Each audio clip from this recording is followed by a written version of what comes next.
बातमी आहे कोल्हापूरमधून उशिरा येणाऱ्या कोल्हापूर महापालिकेच्या 11 अधिकाऱ्यांचा पगार कापण्यात आलाय। पूर्व सूचना देऊनही वेळेत बैठकीस न आल्याने कारवाई करण्यात आली आहे। कोल्हापूर मनपा प्रशासक यांच्याकडून ही कारवाई करण्यात आली आहे। कोल्हापूर महापालिका आढावा बैठकीला उशिरा आल्याने उपायुक्त, सहाय्यक आयुक्तांसह 11 अधिकाऱ्यांचा अर्ध्या दिवसाचा पगार कोल्हापूर महानगरपालिकेच्या प्रशासक यांनी कापला आहे।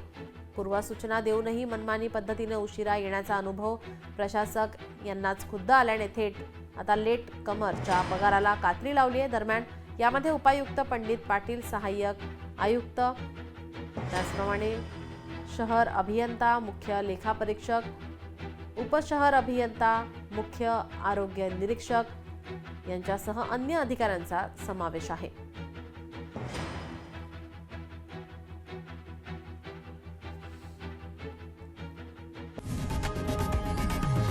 लोकशाही मराठी ऐका, पहा, जागरूक रहा।